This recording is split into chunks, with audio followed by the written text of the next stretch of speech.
VR has seen plenty of games as the poster child for its system. Being able to leave reality and lose yourself in an immersion created a new experience for everyone. Genres have been innovated and redefined, replacing the common third-person view and placing your eyes in the spot of the character. And another genre is about to get its VR flagship. I hope you're a fan of RuneScape and World of Warcraft, because MMORPGs are getting their break into VR. And the game at the forefront is Zenith, The Last City. Zenith VR feels like it's making its comeback. This game has undergone a lot of changes.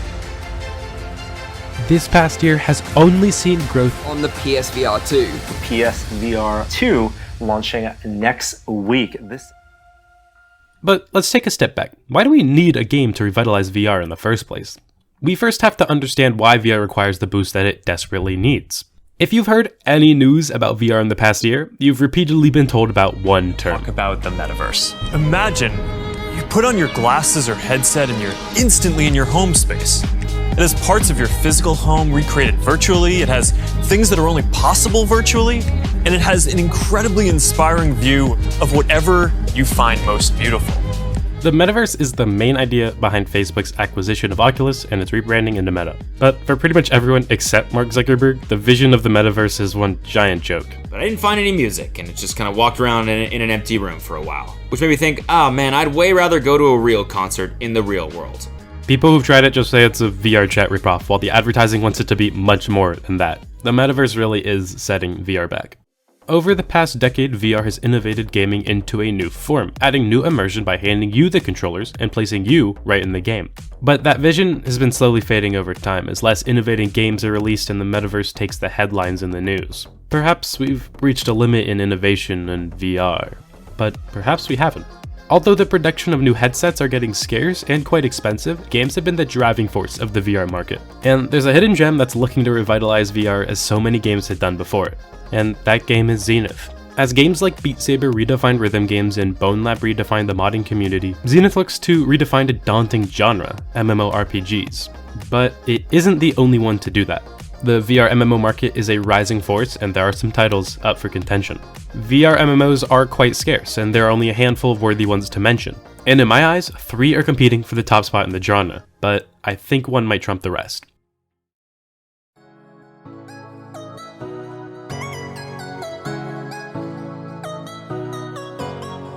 Zenith is leading the charge in VR MMOs. Its anime-esque futuristic style sets it apart from many modern or classic-looking games. It describes itself as a thrilling anime and JRPG-inspired game and is pretty much the closest full-fledged experience we have to Sword Art Online. It sets a focus heavy on player movement, giving you the ability to glide, dash, and teleport to your heart's content.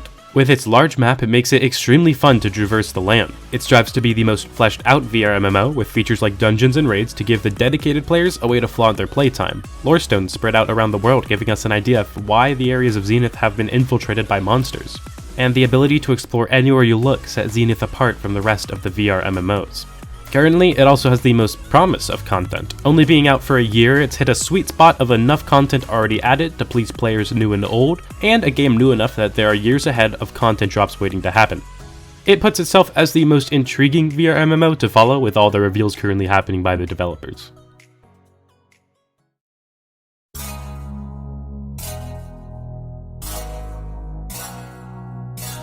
Elysia is a hidden gem in VR MMOs and the only one of the 3 to not be released. It had its alpha months back, so we are able to understand many aspects of the game, and it definitely can cement a place in the genre. On the contrary to Zenith, it goes for a medieval style, placing us in an era from the past with classic RPG elements like magic and a skill tree. It is a title to look out for as it brings unique mechanics that haven't been introduced in other titles, either fully or to the proficiency that they plan to release it on. It strays away from the choose your class system and has you build and polish your class as you play, giving you the ability to truly create your perfect class. It has a huge focus on bringing people together in-game as features like a traveling caravan, where you can set up a portable shop to support other players in their journey through the game. And it also has a focus on true exploration. Other games introduce fast travels due to their huge landscapes, letting players pick and choose what area to go to. And it does reduce a lot of downtime. But Elysia is going to set its focus on human travel, making you go to your destination either on foot or on a rideable mount. Alicia takes a much different approach to VR MMOs. Its appreciation of manual travel and endeavor to create mechanics to bring players together make it a title that is not worth forgetting about.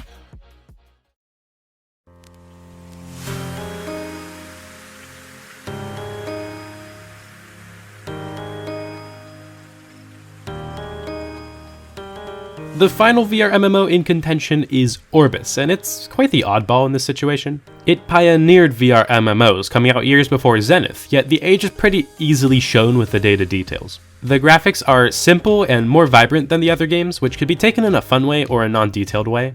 And it has the Rec Room style player model with its floating body parts over Zenith's full body models. However, it does have a huge advantage, being first. Since it has had longer development, there's a lot of extra features that you'd expect a game like Zenith to add months, maybe years after launch. The housing and pet system that Zenith has been developing has already been in Orbis for a while, and life skills and non-primary content is more developed in Orbis than it is for Zenith. However, with every game's advantage comes a disadvantage, and time is one of them. Orbis being out for so long would begin to draw an expectation of more content and higher polish, but VR games usually don't adapt with time. Orbis is extremely dated, with irritable additions like loading screens to reduce the map load and subpar graphic and voice chat quality compared to the competition. However, it is important to note that there is a world where these three games coexist. Each game has such different charm and mechanics that you wouldn't be satisfied just trying one of them. Whether it's Zenith's ability to go anywhere you look, Alicia's ability to use mounts and create shops, or Orbis's ability to create a home and raise a dragon, there really is room for all of these games. Each of the three have unique visual styles and different development cycles. Zenith itself is beginning to catch up to Orbis, matching some of the content that's already existed. But although that I've repeated that these games can coexist, one is bound to surpass the rest in popularity. And if you stick with me, I'll tell you which one will triumph over the rest. But to do that, we have to look at what makes a viral VR game, and why some of VR's biggest games actually popped off.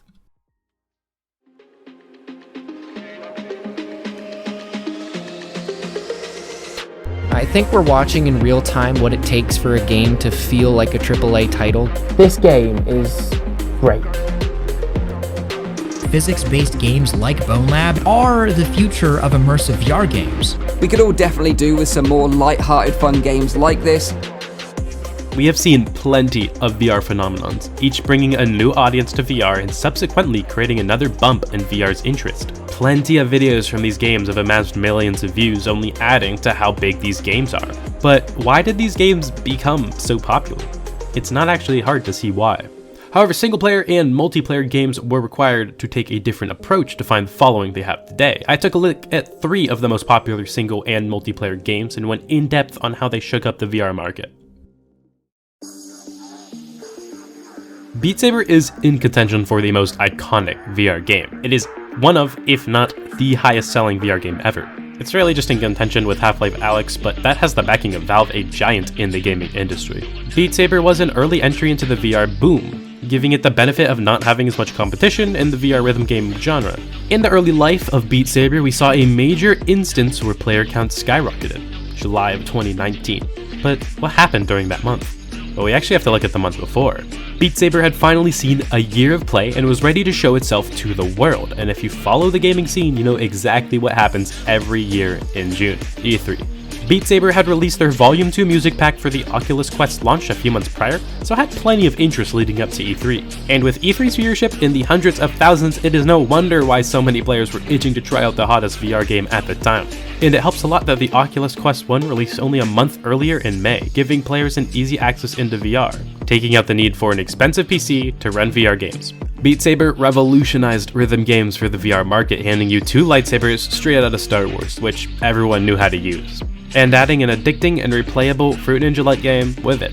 It was easy for casual players to understand, slice the block with the funny hand laser. Yet the skill ceiling was high enough that dedicated players found themselves becoming better and better each day.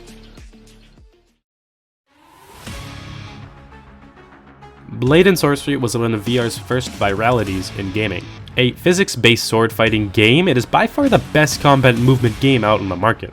The ability to shank and yoink corpses around and then climb around in a free-roam setting gives a lot of opportunity to satisfy players of all kinds. It continues to updates with things like dungeons coming to the game years after launch, but one thing really took things to the next level.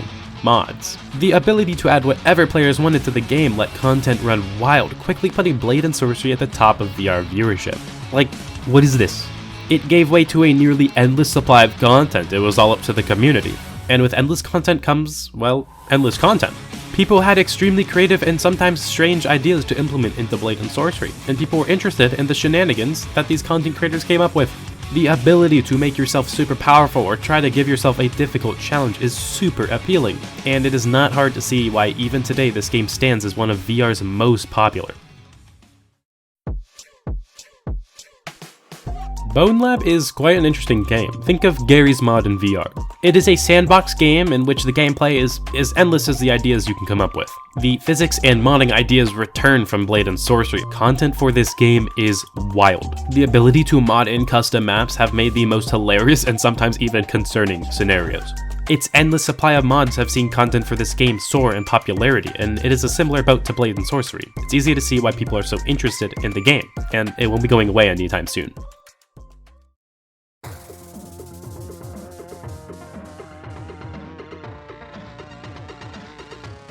If you ask me, I firmly believe that VR Chat is the most popular multiplayer VR game of all time. Its boom onto the market combined with its continued evolution keeps its name in the list of the most popular VR titles to this day. Now, it released on December 16, 2014, looking extremely different to the more iconic February 1st, 2017 Steam Early Access release. And unlike the primary focus of VR at the time, which was gaming, VR Chat introduced the most accessible and immersive chat room experience we have seen. Custom user-made levels gave you infinite possibilities to explore, and with icon rooms, tons of player models, and a huge number of players, there was always somewhere to go, something to find, and someone to meet. VR really hadn't seen something like that yet. And its accessibility with the desktop version only further helped VR Chat grow in popularity, and its continued development with room styles like game rooms made sure there was interest for everyone. Once again, redefining a genre of VR in social chat rooms and bringing new possibilities to VR.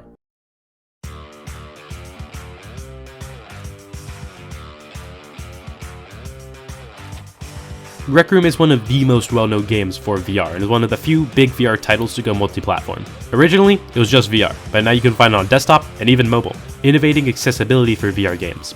Rec Room's key motto has always been community. The lobby itself is a rec center designed to get players to participate in little activities together and find friends along the way. Rec Room games are designed for multiplayer. It can be played alone, but it encourages playing with others with mechanics like proximity voice chat by default. Even if you plan to play alone, you'll probably end up finding yourself in discussion or competition with some random friend who queued for the same game you did. The ability to create custom rooms adds a new layer to the community aspect. Game and RP rooms encourage community and opening up to new people. It leaves Rec Room as a game that is easily replayable and comfortable, a chill place to relax and have some fun after a long day. Rec Room is a colorful, friendly, and inviting game for VR with no major skill curve or game knowledge needed to hop in and have a good time, making it obvious why so many people are still playing Rec Room to this day.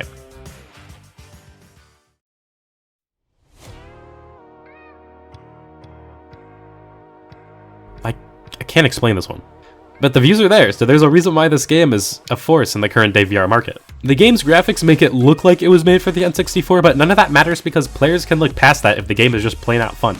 Gorilla Tag uses the unique mechanics of ditching the standard mode of transportation for arms. That's right, you have to use your arms and push off the ground to fling yourself around the landscape. And this mode of transportation is way more fun than it sounds. There is an incredible amount of charm to this game, whether it is the almost nostalgic feel of the graphics or the idea of monkey jump. It's just so appealing to longtime internet veterans. There is also a pretty intriguing skill curve to Gorilla Tag. Being a slightly competitive multiplayer game, there's always players who are going to test the limits of the game they love, and people have found incredible movement techs and have shown us unbelievable parkour streaks to escape fellow gorillas. Oh, and it's also free. Gorilla Tag has shown us that modern games do not need to have next-gen graphics or overstimulation with the amount of mechanics and things on screen. It just needs dedication, some charm, and a simple idea that's just plain fun. I hope to see this game worked on for years to come. Now, what can we take in from these 6 games' rise to fame? It's easy to see that innovating current genres into high-quality VR experiences is the key to long-term success. And consistently adding content to keep the player base from dwindling has been a staple for the games I just mentioned. It's easy to understand why these games are not just popular when they come out, but still are for years to come. But the question is, can VR MMOs do the same thing? Oh yeah, they're gonna do it. And it's gonna be Zenith that leads the charge. I have faith that Zenith will become a part of the list I just read and redefine the MMORPG genre into VR. But what sets it apart as such a game that can hold up to titans like Beat Saber, Gorilla Tag, and Rec Room? I'd say one of the biggest parts is the exploration. The closest we have may be Bone Lab's custom maps, being able to find one that allows for such exploration. But even if you were to find one, it's probably just an exploration game, and not a full-fledged MMORPG.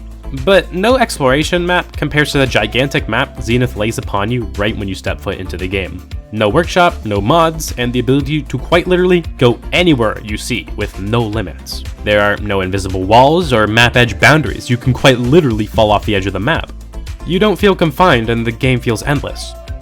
One other aspect of these popular VR games that makes them so talked about to this day is their replayability. If your game is one and done content that can be beaten in a short amount of time, people will finish it and proceed to lose interest.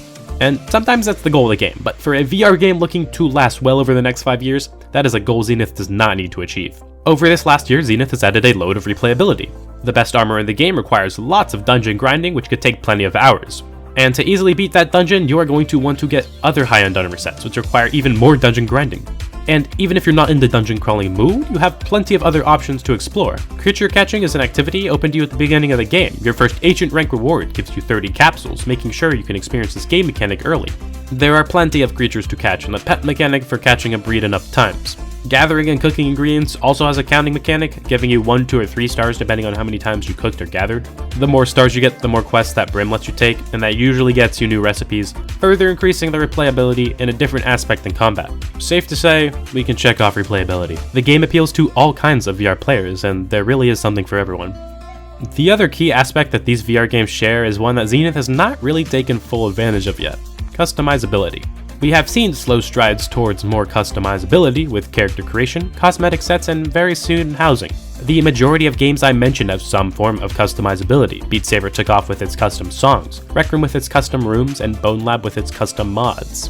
Without these features, these games would not be as iconic as they are now, as many of your favorite moments that have been witnessed have come from these custom features. People do dedicate their time to becoming a known creator when community content gets introduced into any game, but Zenith doesn't really have that. When the game came out, it said its focus on its intricate mechanics, fast exploration, and fluid combat. But the main idea is the fact that this is going to change. The devs have given us several nods that social aspects and customization will be given to us. With the game's main meme being that it's just like Sword Art Online, it really would only benefit to embrace the meme. Become that second life and give players a reason to spend their free time just chilling with friends in Zenith. We've actually seen a wonderful example with GTA RP. GTA 5 came out in 2013, almost 10 entire years ago. Yet with its vast city and iconic police mechanic, players found a way to revitalize the game with GTA RP. Acting as real people in the world of Los Santos, it led the game to never lose viewership. Even to this day, it is one of the most popular games on Twitch and YouTube. And Zenith could honestly benefit from going in that RP direction. RP and the idea of a second life increases the time spent in-game, therefore increases replayability and player count, keeping Zenith thriving. However, even outside the game, there's an event at the forefront of Zenith's growth, and it's happening right now.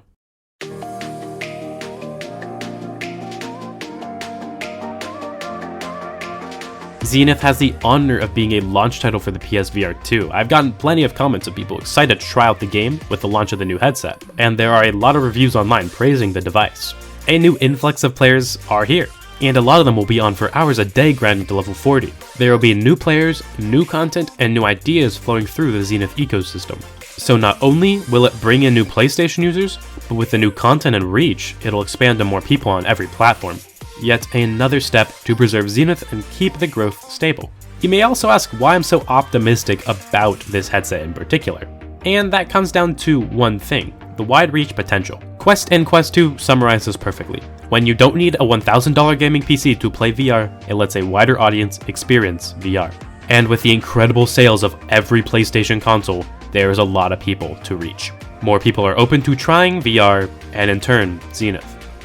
Zenith VR is an evolving game in a growing market, and not just with the new ideas it brings to VR gaming, but VR gaming coming to a whole new audience. It is safe to say that Zenith will continue to be a rising competitor to other VR games. This VR game is at the forefront of the market, and it is looking to save VR gaming as many did before it.